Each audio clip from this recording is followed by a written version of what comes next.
Have you ever been judged solely on how you look? Imagine walking into a room filled with billionaires wearing a simple, unbranded dress, only to be laughed at by the most powerful people in the city. That is exactly what happened to Artemisia yesterday. They called her trash, they mocked her cheap shoes, and they tried to have security throw her out into the rain. But what those arrogant elites didn't realize was that Artemisia wasn't there to beg for money. She was the only person in that room who actually owned the building they were standing in. Stick around, because when she finally reveals her true identity, the silence in the room is deafening. You do not want to miss the karma that hits these bullies. It is absolutely brutal. The rain in Manhattan was relentless that evening, hammering against the tinted windows of the limousines lining up outside the Plaza Hotel. It was the night of the Vanderbilt Charity Gala, arguably the most exclusive event on the New York social calendar. A single ticket cost $25,000, and if your net worth wasn't in the nine figures, you were likely serving the drinks, not drinking them. Camera flashes popped like lightning as guests exited their Rolls-Royces and Maybachs. Women in custom Versace and Dior gowns glided up the red carpet, clutching Judith Leiber bags that cost more than a Honda Civic. Men in bespoke Tom Ford tuxedos checked their Patek Philippe watches, eager to get inside and start networking. And then there was Artemisia. Artemisia stepped out of a yellow taxicab that had stopped just short of the red carpet. The doorman, a towering man named Henry, who usually rushed to open doors for guests, hesitated. He looked at the taxi, then at Artemisia. She wasn't wearing a gown. She was wearing a simple, knee-length navy blue dress that looked like it had been bought off the rack at a department store 5 years ago. Her hair was pulled back in a practical, slightly messy bun. She carried no purse, just a worn leather folder clutched to her chest. She opened her own umbrella, a generic black one that had a slightly bent spoke. "Excuse me, miss," Henry said, stepping in front of her as she tried to walk up the carpet. His tone wasn't polite, it was the tone reserved for tourists who got lost. "The staff entrance is around the back on 58th Street. Deliveries go to the loading dock." Artemisia looked up, her eyes calm but tired. "I'm not staff, Henry. I'm here for the gala." Henry scoffed, looking her up and down. "Tickets are digital this year, miss, and this is a black tie event, strict dress code." "I have an invitation," Artemisia said quietly. She didn't argue or raise her voice. She simply pulled a slightly damp envelope from her folder and held it out. Before Henry could take it, a voice cut through the rain like shattered glass. "Oh, for heaven's sake, Henry, don't let the riffraff clutter the entrance. My gown is vintage Valentino, and if I get wet because you're arguing with a beggar, I will have your job by morning." Stepping out of a silver Bentley was Beatrice Sterling. Beatrice was the queen bee of the Upper East Side. Her husband, Richard Sterling, was a hedge fund manager whose company, Sterling Capital, had practically bought the city. Beatrice was beautiful, in a sharp, terrified-to-age way, and she wore her cruelty as openly as she wore her diamond necklace. "Mrs. Sterling," Henry stuttered, immediately bowing his head. "I apologize. This woman claims she has an invite." Beatrice laughed. It was a cold, harsh sound. She walked up to Artemisia, ignoring the rain that her personal umbrella holder was frantically trying to shield her from. She looked at Artemisia's scuffed flat shoes, her plain dress, and her lack of jewelry. "An invite?" Beatrice sneered, leaning in close. "Did you find it in a trash can, honey? Or did you steal it from a coat check?" "I was invited by the board," Artemisia said, her voice steady. "The board?" Beatrice turned to the crowd of onlookers that had started to form. A few other socialites, including her friend Tiffany, giggled. "Did you hear that? The board invited the cleaning lady. Maybe they need someone to wipe the toilets during the speeches." "Please move," Artemisia said, stepping forward. Beatrice blocked her path. "Listen to me, you little mouse. This isn't a soup kitchen. This is a gathering of the elite. People here matter. You're just an eyesore. Go back to whatever burrow you crawled out of before I call the NYPD and have you arrested for trespassing." Beatrice reached out and flicked the folder in Artemisia's hand. The papers inside fluttered, and Artemisia had to grip them tight to keep them from falling into the wet pavement. "Let her through, Henry," Artemisia said, her eyes locking onto the doorman. "Check the list. My name is Artemisia Miller."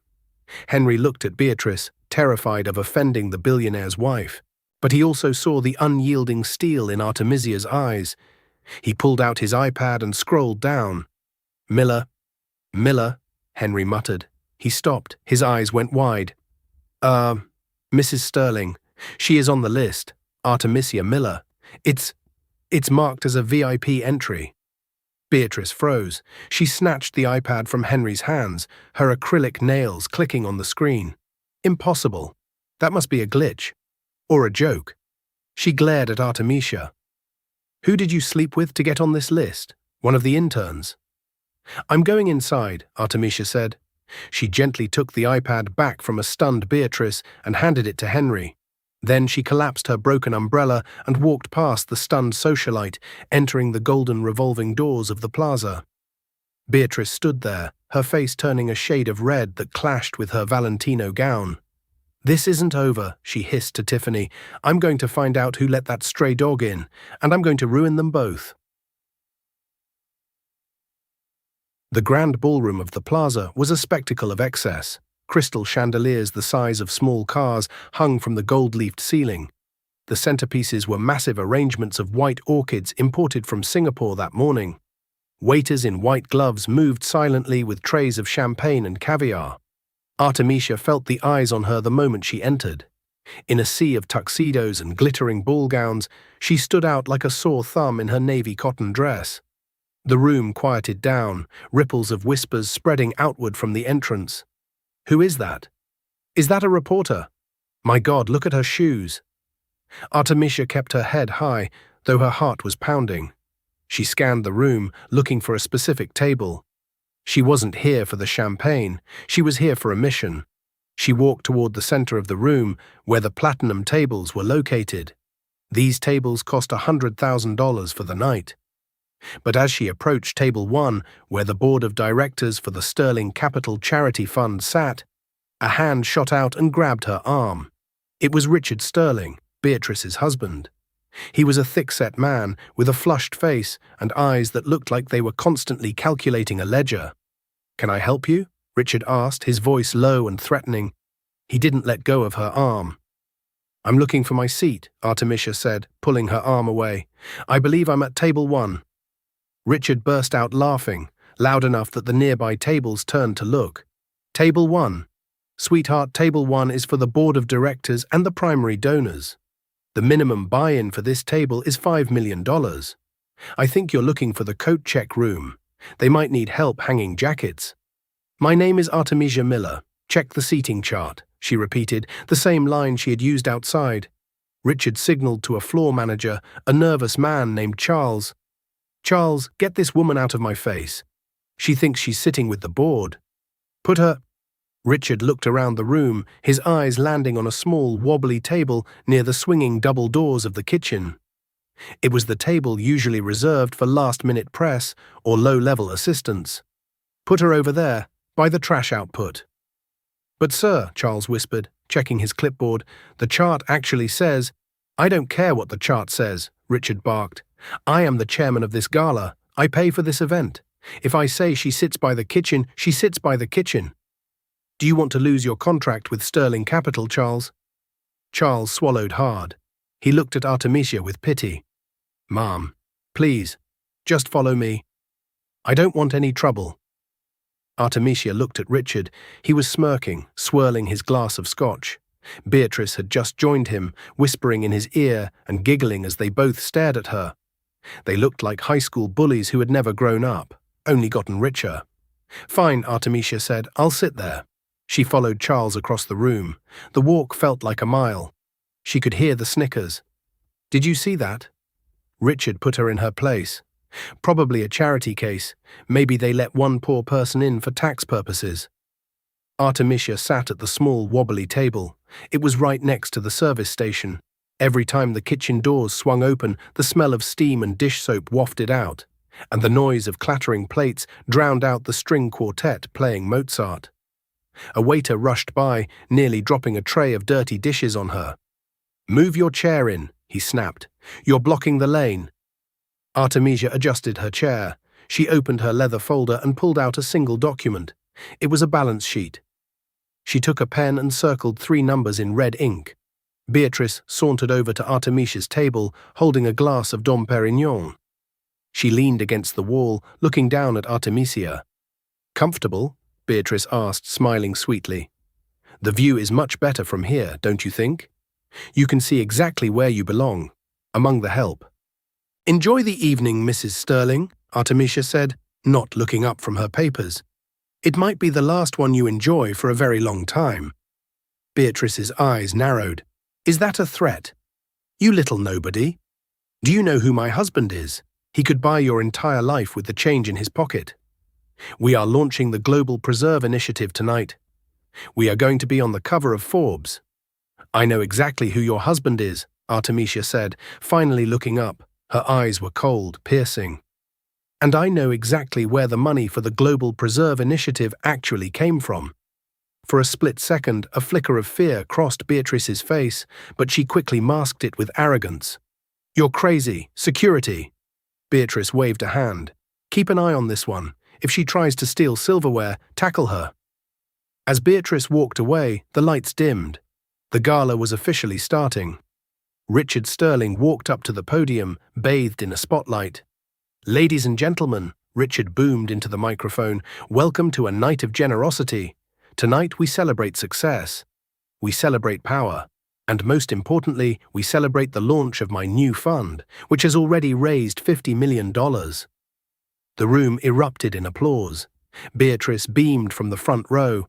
Artemisia sat alone in the shadows by the kitchen door. She watched Richard. She watched the applause. And then she reached into her folder and pulled out her phone.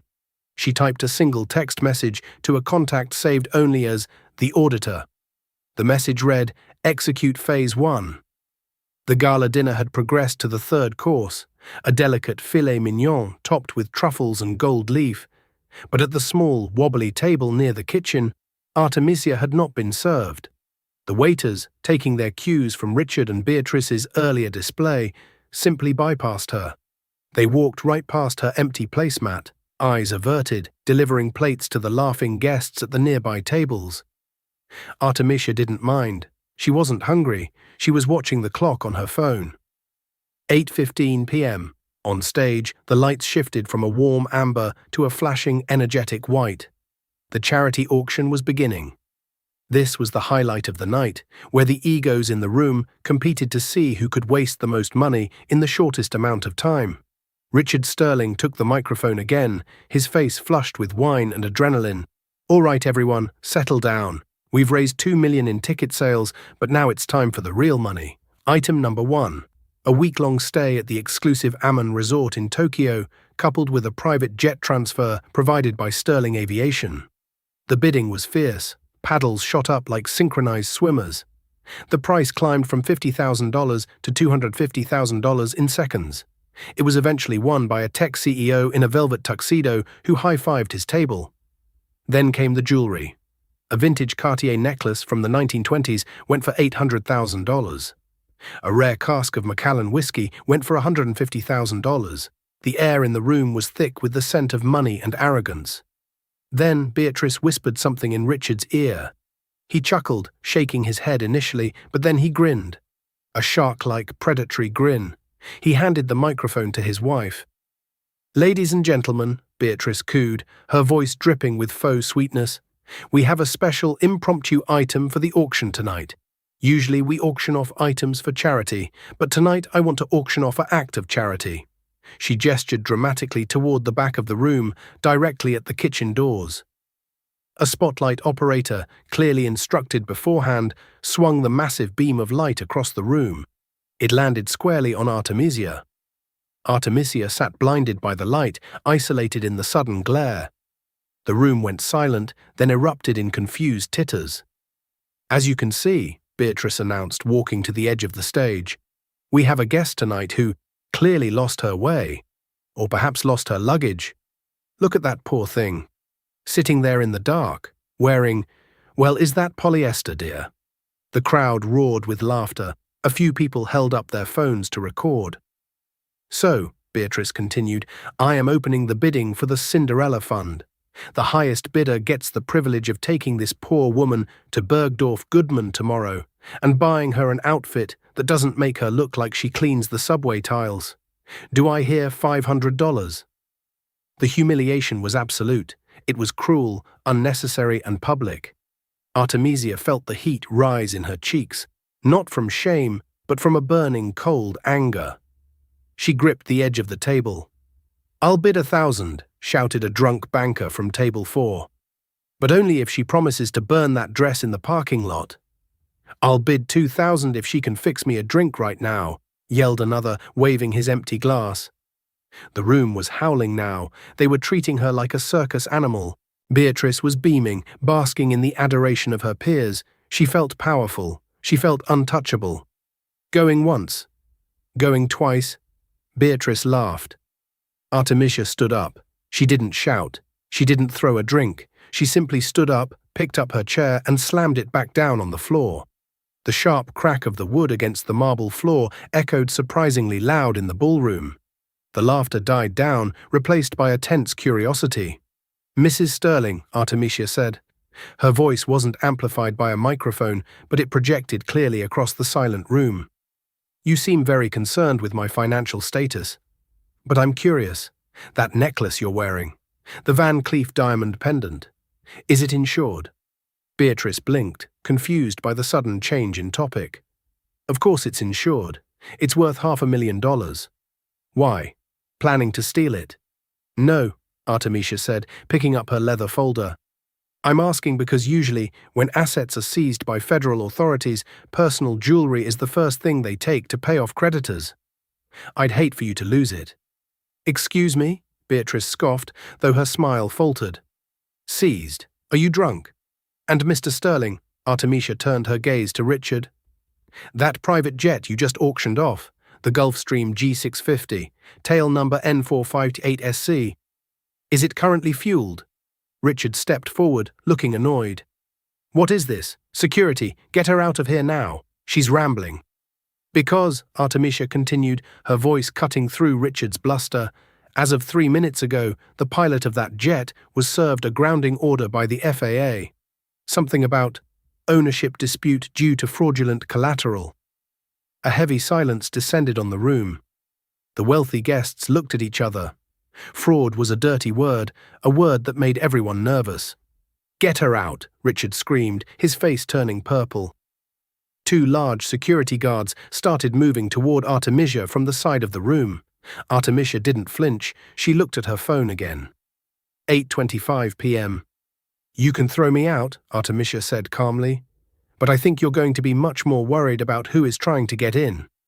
Richard Sterling was furious. He jumped off the stage, bypassing the stairs, and stormed toward Artemisia, waving the security guards forward. "You trash," Richard spat, his spittle flying. "You come into my house." "It's not your house, Richard," Artemisia interrupted. "Technically, the plaza is owned by a conglomerate. You just rented the room. And even then, I doubt the check has cleared." "Get her," Richard yelled at the guards. The lead guard, a burly man named Marcus, reached for Artemisia's arm, but before he could touch her, a loud, piercing sound echoed through the ballroom. Bzzzt! It was the sound of the massive LED screen behind the stage. The screen, which had been displaying the total donation amount and the logo of Sterling Capital, suddenly flickered. The logo distorted, twisting into static before the screen went entirely black. Then the sound of phones started. It began as a trickle, a ping here, a vibration there, then a cascade of notification tones. Ding, ding, ring, ding. Every person at Table 1, the board of directors, reached for their pockets. "What is going on?" Beatrice asked, looking around nervously. "Why is everyone on their phones?" The treasurer of the charity, a man named Arthur Pending, stood up, his face pale as a sheet. "Richard, my company card just got a notification. It says account frozen." "What?" Richard stopped his advance on Artemisia. He turned to Arthur. "Don't be stupid, Arthur. It's a bank glitch." "Mine too," whispered the woman next to him. "The CFO of a major logistics firm. I just got an alert from Chase Private Client. Assets frozen pending investigation." "Richard, what is happening?" Richard laughed nervously. It's a hack. Someone is jamming the signals. It's probably her. He pointed a shaking finger at Artemisia. She's doing something with her phone. I'm just checking my email, Artemisia said innocently. But Richard, you might want to check the donation terminal. Richard stormed over to the main auction podium where the payment terminal was set up. He grabbed the nearest credit card, his own Centurion Black card made of titanium. He grabbed a bottle of champagne from a nearby table to buy it, just to prove a point. Watch, Richard yelled at the room. The system is fine. He swiped the card. The machine beeped. A red light flashed. The automated voice, amplified by the podium microphone which was still on, announced clearly, "Transaction declined. Code 05, do not honor, retain card." The room gasped. For a billionaire, having a card declined wasn't just embarrassing. It was a death sentence for their reputation. "Try it again," Beatrice shrieked, rushing over. "You swiped it wrong." Richard swiped it again, harder this time. "Transaction declined. Contact issuer immediately." "Here, use mine." Beatrice ripped a platinum card from her clutch. She jammed it into the chip reader. The machine thought for a second longer this time. The suspense was agonizing. Then, "Transaction declined, insufficient funds." "Insufficient funds?" Beatrice screamed. "There is $300,000 in that checking account." "Not anymore," a voice spoke from the back. It wasn't Artemisia. The double doors of the ballroom, the main entrance, not the kitchen doors, swung open with a heavy thud. Walking in wasn't the police. It was worse. A group of 6 men and women in sharp grey suits walked in. They didn't look like party guests. They carried briefcases and wore lanyards around their necks. Leading them was a tall man with silver hair and wire-rimmed glasses. He walked with the terrifying purpose of a government executioner. Richard froze. He recognized the man. Everyone in the financial world recognized him. It was Elias Thorne, the head of the Department of Justice's Financial Crimes Division. But Elias wasn't alone. Walking right next to him was a younger man holding a video camera, recording everything. "Richard Sterling," Elias boomed, his voice carrying without a microphone. "Beatrice Sterling, please step away from the podium." "Elias," Richard stammered, his sweat now visible under the stage lights. "What? What is the meaning of this?" "We are in the middle of a charity gala. You can't just barge in here." "This isn't a gala, Richard," Elias said, walking up the center aisle, the guests parting like the Red Sea. "It's a crime scene." Beatrice ran to her husband, clutching his arm. "Tell them to leave, Richard. Call the mayor." "The mayor is currently answering questions regarding his involvement in your zoning permits," Elias said dryly. He stopped 10 feet from the stage. "What are you talking about?" Richard demanded, trying to regain his composure. "I run a legitimate hedge fund. You have no warrant." "We have 17 warrants," Elias said calmly. "But we aren't here to arrest you just yet, Richard. We are here to secure the assets, because as of 8 p.m. tonight, Sterling Capital has been placed into receivership." "Receivership?" Richard's knees buckled. "On whose authority? Who could possibly authorize a hostile takeover of a firm my size in the middle of the night?" Elias smiled. It was a cold, professional smile. He turned slowly and looked toward the back of the room, toward the kitchen doors, toward the wobbly table. "We are acting on behalf of the majority shareholder," Elias said. Richard followed Elias's gaze. He looked at Artemisia. Artemisia was no longer sitting. She was standing, smoothing out the wrinkles in her navy dress. She picked up her leather folder and began to walk toward the center of the room. The clicking of her cheap shoes on the marble was the only sound in the cavernous hall. "Her," Beatrice screeched, pointing a trembling finger. "The beggar, the cleaning lady, she's nobody." Artemisia stopped right in front of Elias. The terrifying government agent bowed his head slightly to her. "Ms. Miller," Elias said respectfully, "the accounts have been secured. The transfers you flagged have been intercepted." "Thank you, Elias," Artemisia said. Her voice had changed. The quiet, submissive tone was gone. In its place was the voice of a woman who commanded armies of lawyers.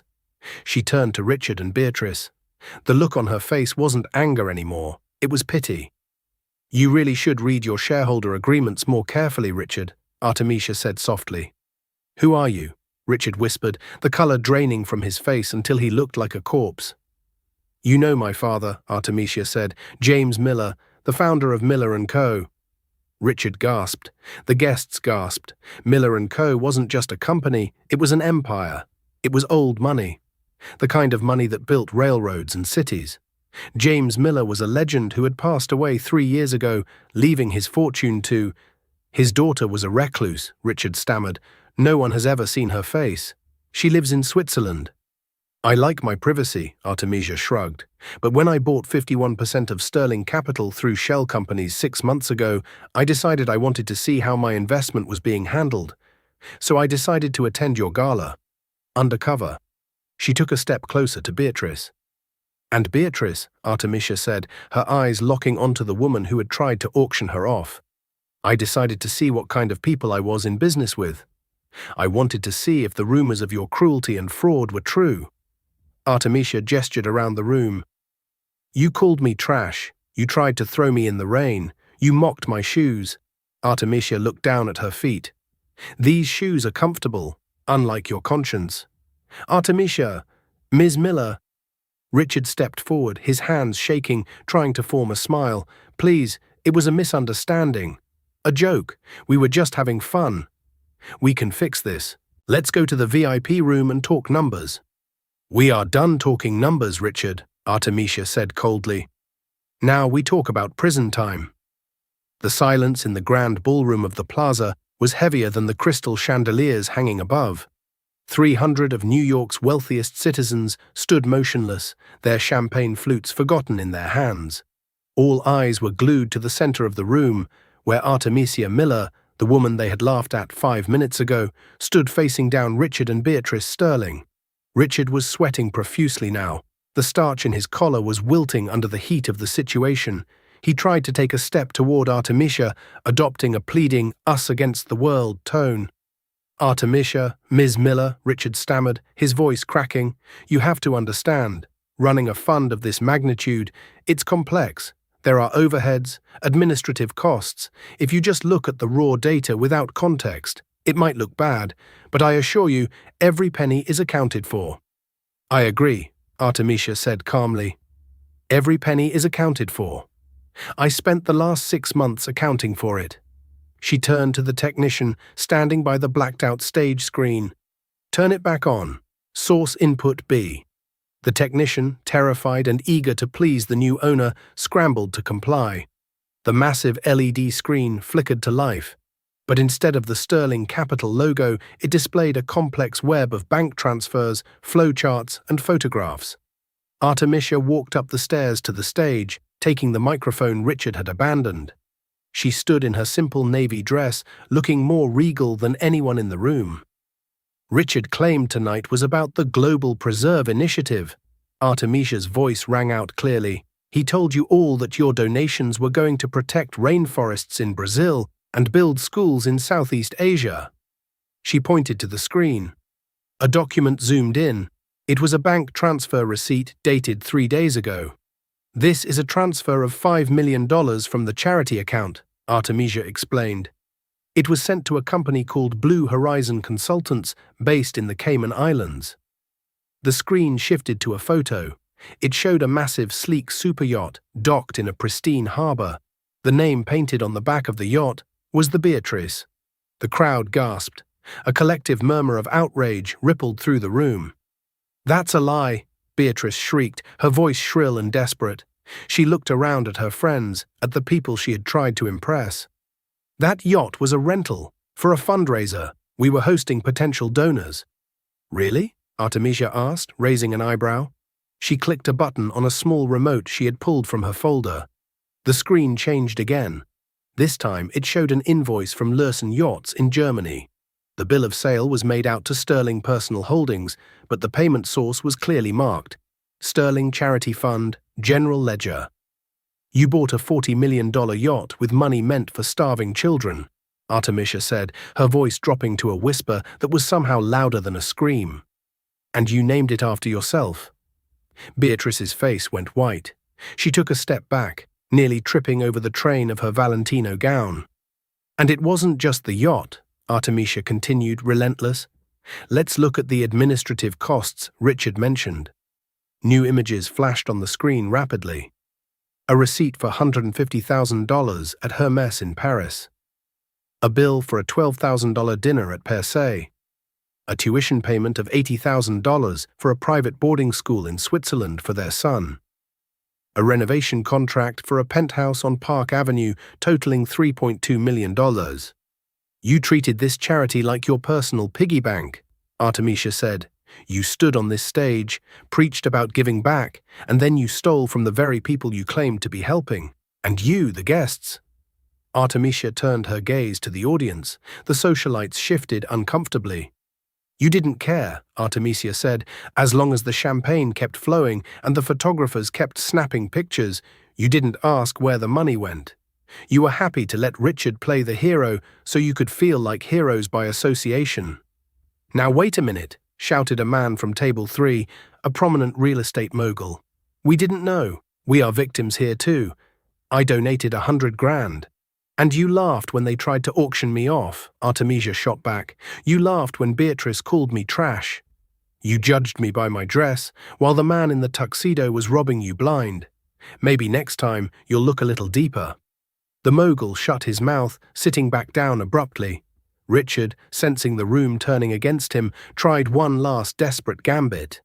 He pointed at Artemisia.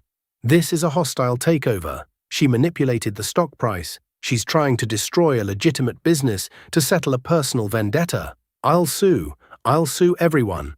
Elias Thorne, the DOJ agent, stepped onto the stage next to Artemisia. He placed a hand on the microphone. Mr. Sterling, Elias said, his voice dry and authoritative, you won't be suing anyone, because under the RICO Act, all your assets have been seized as of 8:05 p.m. You don't have the money to hire a lawyer, let alone sue one. Elias turned to the team of agents standing by the doors. Execute the warrants. The atmosphere in the room shifted from shock to a morbid fascination. This was the kind of drama these people usually only watched on HBO, but now it was happening live, right in front of them. Phones were raised high, recording every second. The elite were cannibalizing their own. 2 federal agents moved toward Richard. They didn't offer him the courtesy of a discreet exit. They grabbed his arms and pulled them behind his back.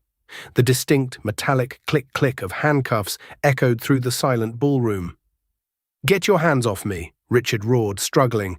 Do you know who I am? I know the Attorney General. I play golf with the Senator. The Senator is currently issuing a press release denying he ever met you, Elias noted, checking his smartwatch. Move him out. As they dragged Richard away, he looked pathetic. His expensive tuxedo was rumpled, his face was a mask of terror, and his dignity was gone. Then the agents turned to Beatrice. Beatrice was standing by the dessert table, clutching her clutch so hard her knuckles were white. When the female agent approached her, Beatrice swatted her hand away. Don't touch me, Beatrice hissed. I didn't sign the checks. It was Richard. I'm just the wife. I didn't know anything. Mrs. Sterling, Artemisia said from the stage, we found your signature on the yacht design approval. We found your emails directing the accountants to hide the Paris shopping spree under catering expenses. You weren't just the wife, you were the architect. You little witch, Beatrice screamed, lunging toward the stage. I should have had security throw you in the gutter where you belong. The female agent grabbed Beatrice's wrist. Beatrice shrieked, a sound that shattered the last remnants of her sophisticated facade. My dress! You're wrinkling my dress! Beatrice wailed as the handcuffs were snapped onto her wrists. This is vintage. You can't do this to me. As Beatrice was led away, she looked frantically into the crowd, locking eyes with Tiffany, her best friend and fellow socialite who had laughed at Artemisia earlier. Tiffany! Beatrice cried out. Tiffany, call my lawyer. Tell them it's a mistake. Tiffany! Tiffany, who was standing at table 2, didn't move. She didn't speak. She simply turned her back, picked up her glass of wine, and pretended to examine the floral centerpiece. In the world of the elite, failure was a contagion, and Tiffany wasn't about to get infected. Beatrice's screams faded as she was dragged through the double doors, followed by a swarm of paparazzi who had somehow gotten wind of the arrest and were waiting in the lobby. The room was left in a stunned silence. The Vanderbilt charity gala had turned into a federal raid. Artemisia stood alone on the stage. She looked exhausted but relieved. She looked down at Elias. Thank you, Elias. Please ensure the actual charities, the orphanages and the environmental groups get the money that is left. Liquidate the yacht. Liquidate the penthouses. Make them whole. It will be done, Ms. Miller, Elias said with a nod. He signaled his team, and they began packing up the evidence boxes they had brought in. Artemisia walked down the stairs. The crowd parted for her instantly. No one dared to block her path. No one dared to snicker. The men bowed their heads slightly. The women looked at the floor. She walked toward the exit, but stopped near the service station. Charles, the floor manager who had forced her to sit by the kitchen, was trembling by the wall. He looked like he was about to faint. "Ms. Miller," Charles squeaked, I was just following orders. Mr. Sterling, he can be very persuasive." Artemisia looked at him.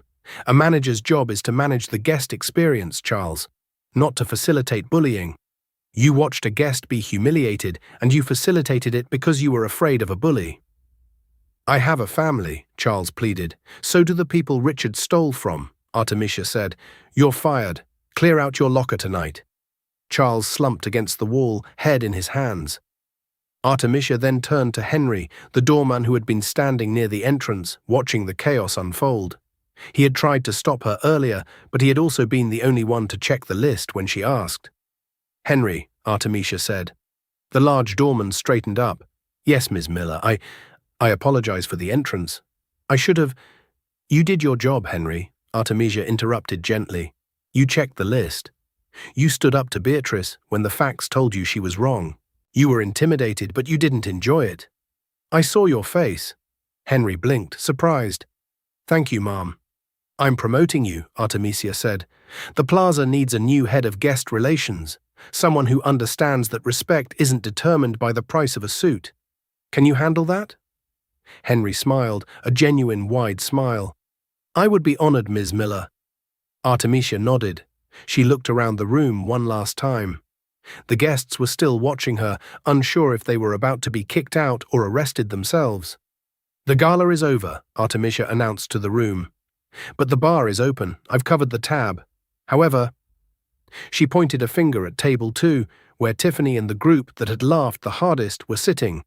"Table 2, Table 4, and Table 5. You are asked to leave. Immediately. Security will escort you out." "What?" Tiffany gasped. "But we didn't do anything illegal." "No," Artemisia said, turning to walk out the door into the rainy New York night.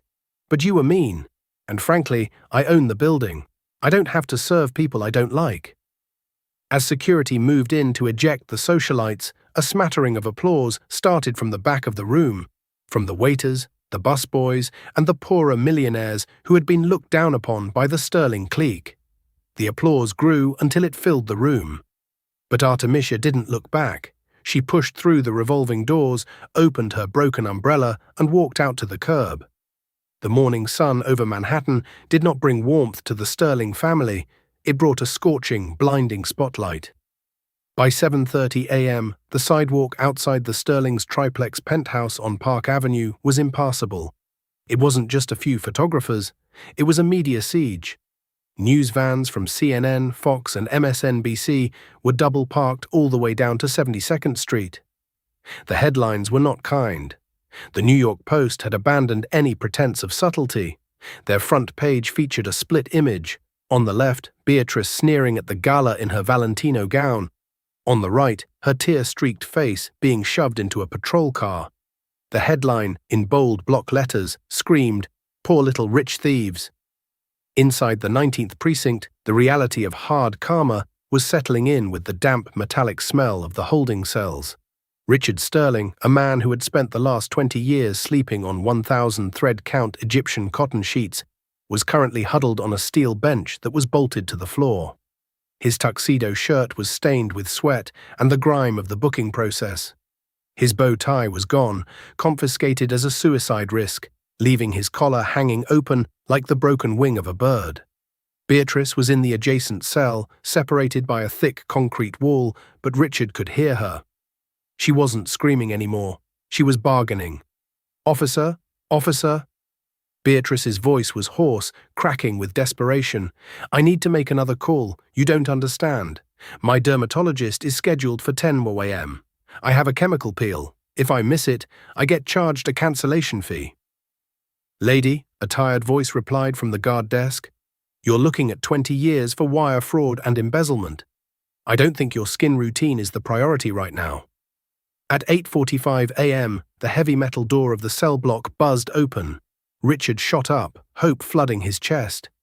He expected to see his high-powered attorney, Marcus Thorne, no relation to the DOJ agent, a man who charged $1,500 an hour to make problems disappear. Instead, a young, overworked public defender walked in, holding a clipboard. He looked about 25 years old and exhausted. Mr. Sterling? The young man asked, looking at the file. Where is Thorne? Richard demanded, gripping the bars. I called his firm 3 times. I pay a retainer of $50,000 a month. The public defender sighed, adjusting his cheap glasses. Mr. Thorne's firm sent a fax this morning. They have formally dropped you as a client due to a conflict of interest and non-payment of dues. Non-payment, Richard sputtered. I'm a billionaire.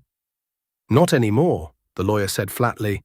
The DOJ froze everything at 8:05 p.m. last night. Your personal accounts, the Cayman accounts, the shell companies in Delaware. Thorne knows he won't get paid, so he walked. I'm appointed to represent you for the arraignment. Richard slumped back against the cold wall. The silence that followed was heavier than any sentence a judge could hand down. The rats were fleeing the sinking ship, and he was the captain chained to the wheel. Across town, at the headquarters of Sterling Capital on Wall Street, a different kind of drama was unfolding. The glass-walled conference room on the 40th floor offered a panoramic view of the Statue of Liberty, but no one was looking at the view. The remaining board members and senior executives were seated around the mahogany table. These were men and women who commanded armies of analysts, yet they sat in terrified silence. The coffee in the silver pot had gone cold. No one dared to pour a cup. At 9 a.m. sharp, the double doors opened. They expected federal agents. They expected lawyers. Instead, Artemisia Miller walked in. She had shed the simple waitress disguise. There was no messy bun, no navy cotton dress, and no scuffed shoes. Artemisia wore a tailored charcoal power suit from Saint Laurent, sharp enough to cut glass. Her hair was blown out in a sleek professional style, and on her wrist sat a modest but elegant Cartier tank watch. She didn't look like an heiress, she looked like an executioner. Behind her trailed Elias Thorne and a team of forensic accountants. Good morning, Artemisia said. Her voice was soft, but it carried a weight that made the executives straighten in their chairs. She didn't sit. She walked to the head of the table, Richard's seat, and placed a single leather folder on the wood. Mrs. Miller, began the vice president of operations, a man named Gerald who was sweating through his shirt. We want you to know that we had no idea. Richard compartmentalized everything. We are victims here too. Artemisia looked at Gerald. Her eyes were unreadable. I know, Gerald. I've read your emails. You didn't know about the fraud. But you did know about the culture. She opened the folder. You knew that Richard fired his assistant last year because she was pregnant and looked bloated in the office. You knew Beatrice used the company credit card to buy a $12,000 poodle, and you signed off on it as office security expenses. You didn't steal the money, Gerald, but you held the flashlight while they did. Gerald looked down at his hands, his face turning a deep crimson. However, Artemisia continued, looking around the room, I am not here to burn this company to the ground. There are 300 innocent employees in this building, analysts, secretaries, janitors, IT support, who rely on their paychecks to feed their families. I will not let Richard Sterling's greed destroy their livelihoods. She signaled to Elias. Effective immediately, Sterling Capital ceases to exist. We are rebranding as Phoenix Trust. The focus shifts from high-risk hedge fund speculation to sustainable ethical growth investments. She leaned forward, placing her palms on the table. But the perks are gone. The company helicopter is being sold today. The executive dining room with the private chef is closed. It will be converted into a daycare center for staff children. The annual bonuses for the executive board are suspended for 2 years. A murmur of shock went through the room. If you don't like these terms, Artemisia said, her voice turning to steel, the door is open. You can leave now. But know this. If you leave with nothing. No severance, no recommendations. If you stay, you help me fix this mess. Choose. Not a single person moved toward the door. They knew that in this climate, having sterling capital on their resume was a curse. Artemisia was their only life raft. Good, Artemisia said, closing the folder. Now get to work. We have a reputation to rebuild. By the afternoon, the physical dismantling of the sterling life was underway. Artemisia accompanied Elias to the penthouse on Park Avenue to oversee the asset seizure. It was a surreal sight. Federal agents were tagging furniture with yellow stickers. A $50,000 Persian rug was rolled up like a piece of cheap carpet. The art on the walls, a Warhol, a Basquiat, was being crated up by specialists from Sotheby's. The house staff, the maids, the butler, the cook, were standing in the kitchen looking anxious. Beatrice had treated them like furniture for years, barking orders and checking their bags before they left to ensure they hadn't stolen silverware. Artemisia walked into the kitchen. The staff stiffened, expecting to be fired. "I'm Artemisia," she said warmly. "I'm the new owner of the property." "We will pack our things, ma'am," the head butler, a kindly older man named Arthur, said sadly. "No," Artemisia said quickly. "You won't. This apartment is going to be sold, yes. But I have several properties that need management, and the plaza always needs good staff. Anyone here who wants a job has one starting tomorrow. At a 20% raise, and full benefits." Arthur looked at her, tears welling in his eyes. "Thank you, ma'am, Mrs. Sterling." She never even remembered my last name. "I know," Artemisia said. "That's why she's in a cell and you're still standing." She walked back into the master bedroom, where Elias was cracking the wall safe. It popped open with a hiss. Inside were stacks of cash, passports, and jewelry boxes. Elias pulled out a black velvet box. "Here it is, the crown jewel." He opened it to reveal the massive diamond necklace Beatrice had worn the night before. The Van Cleef pendant she had claimed was worth $500,000. It glittered furiously under the bedroom lights. "We had the gemologist look at it an hour ago," Elias said, a smirk playing on his lips. "It's spectacular, isn't it?" "It is," Artemisia admitted. "It's also completely fake," Elias laughed. "It's high-grade moissanite and cubic zirconia. The setting is gold-plated silver. The whole thing is worth maybe $300 on a good day.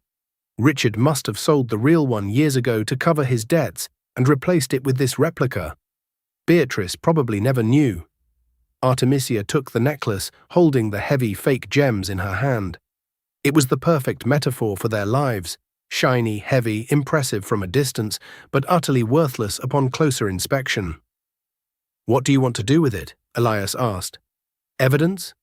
"No," Artemisia said, dropping it back in the box. "Auction it, but label it honestly. The Counterfeit Soul. All proceeds go to the Victim Restitution Fund. Let the world know that even their diamonds were a lie." As evening fell, Artemisia exited the building. The paparazzi had thinned out, chasing the next scandal, leaving only the quiet hum of the city. She hailed a yellow taxi, exhausted but feeling lighter than she had in years. She slid into the back seat, kicking off her heels. "Where to?" the driver asked. He was a quintessential New Yorker, chewing on a toothpick, eyes in the rearview mirror. "The Plaza Hotel, please," Artemisia said. "The Plaza, huh?" The driver chuckled as he pulled into traffic. "Big drama there last night. You hear about it? Some lady took down that guy Sterling. They say she was undercover as a waitress or something." Artemisia smiled, looking out the window at the blurred lights of Fifth Avenue. "I heard something about that. My cousin's wife works in the kitchen there," the driver continued, chatting away. "She said the lady, this Artemisia Miller, she didn't yell, she didn't scream. She just dropped the hammer. Bam, justice. You gotta love this city. You can be on top of the world one minute and in the gutter the next if you're a scumbag." "That's true," Artemisia said softly. "It's all about how you treat people on the way up." "Exactly." The driver slapped the steering wheel. "That Beatrice woman? She apparently yelled at the doorman for letting her get wet. Now she's sharing a toilet with 3 other people. That's what I call poetry." The taxi pulled up to the plaza. The golden lights of the entrance were welcoming, warm and grand. Henry was standing there, but he wasn't shivering in the rain, holding an umbrella for ungrateful guests anymore. He was wearing a dark suit with a gold lapel pin that read, Manager of Guest Services. He was directing the flow of traffic with a calm, authoritative presence. When he saw the taxi, he stepped forward and opened the door himself. Not because he had to, but because he saw who was inside. "Welcome back, Ms. Miller," Henry said, his voice filled with genuine warmth. Artemisia stepped out, the cool night air hitting her face. "Thank you, Henry. How is the lobby?" "Peaceful, ma'am," Henry grinned. "We removed the trash." Artemisia laughed, a sound that felt like freedom. She walked up the red carpet, not as a guest, and not as an intruder. She walked in as the owner. She had entered the building 24 hours ago as a target for mockery, but she was leaving it as a legend. She stopped at the revolving doors and looked back at the city. Somewhere in that concrete jungle, Richard and Beatrice were realizing their life was over. But for Artemisia, and for the hundreds of people she had just saved, life was just beginning. She pushed through the doors, ready to get back to work. And that is the incredible story of Artemisia Miller. It is a powerful reminder that in the game of life, the person with the most money isn't always the one with the most power. Richard and Beatrice built a castle out of lies and arrogance, thinking they were untouchable. But they forgot the most important rule of all. You never know who you are talking to. Artemisia proved that true class isn't about what you wear or what you drive. It's about how you treat the people who can do nothing for you. I want to hear from you guys in the comments. Do you think the punishment fit the crime? Should Artemisia have been even harsher, or did Richard and Beatrice suffer enough? Let me know your thoughts down below. If you enjoyed this story of hard karma and justice, please destroy that like button. It really helps the video spread to more people. And if you're new here, don't forget to subscribe and turn on the notification bell. We have a shocking story coming next week about a gold digger who dumps a lottery winner only to realize he hadn't cashed the ticket yet. You do not want to miss that one. Thanks for watching, stay safe, and remember, be kind. You never know when the waitress might turn out to be the owner.